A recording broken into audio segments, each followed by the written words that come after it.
बेलों का मायावी जाल राख में बदल चुका था। सभी साथी मुक्त हो चुके थे, लेकिन अर्जुन के शरीर में अजीब सी जलन फैलने लगी। उसकी हथेलियां कांप रही थीं। अर्जुन ने गहरी सांस ली। फीनिक्स शक्ति का असर अभी भी उसके शरीर में जलन की तरह फैल रहा था। लेकिन पश्चिम की दिशा में, दूर कहीं, आकाश में हल्की लाल चमक उठ रही थी, मानो अग्नि स्वयं अर्जुन की प्रतीक्षा कर रही हो। सांसें भारी हो गई थीं।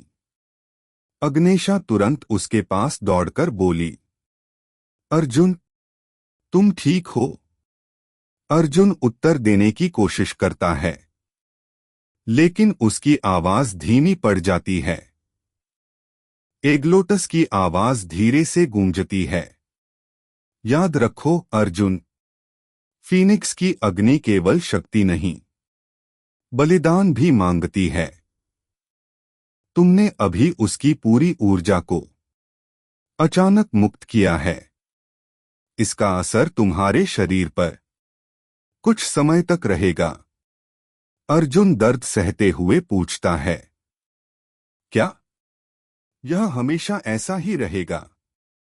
एग्लोटस शांत स्वर में उत्तर देती है, नहीं, लेकिन जब तक तुम अग्नि शक्ति को पूरी तरह साध नहीं लेते।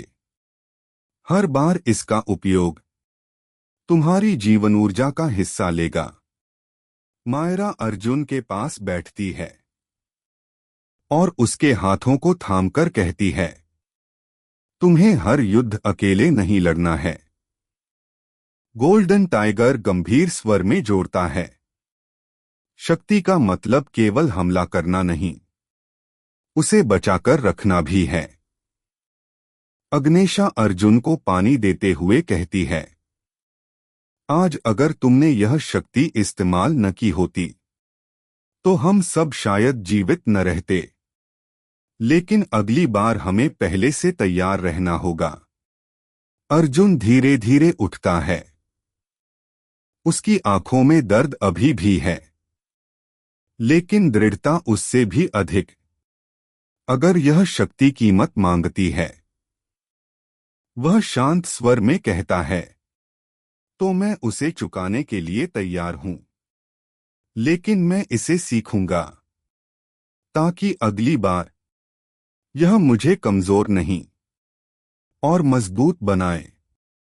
उस रात सभी ने समझ लिया, अग्नि शक्ति केवल वरदान नहीं थी, वह परीक्षा थी। और अब से हर बार जब फीनिक्स की ज्वाला उठेगी, अर्जुन को तय करना होगा कितनी शक्ति इस्तेमाल करनी है। अर्जुन ने गहरी सांस ली। फीनिक्स शक्ति का असर अभी भी उसके शरीर में जलन की तरह फैल रहा था। वह धीरे से बोला, मुझे अब थोड़ा आराम करना होगा। मेरे शरीर पर बहुत दबाव पड़ रहा है। वह अपने साथियों की ओर देखकर आगे कहता है, तुम लोग भी विश्राम करो। सुबह होते ही हम आगे का सफर तय करेंगे। मायरा तुरंत सिर हिलाती है, हाँ, अभी सबसे जरूरी है कि तुम अपनी शक्ति वापस पाओ। गोल्डन टाइगर पास बैठकर पहरा देने लगता है। जब तक तुम आराम कर रहे हो, कोई खतरा पास नहीं आएगा। अग्नेशा धीरे से अग्निवाह की ओर देखती है। वह भी पंख समेटकर विश्राम में जा चुका था। कुछ ही देर में छोटा सा शिविर फिर शांत हो गया। लेकिन पश्चिम की दिशा में, दूर कहीं, आकाश में हल्की लाल चमक उठ रही थी, मानो अग्नि स्वयं अर्जुन की प्रतीक्षा कर रही हो। और कितनी बचानी है?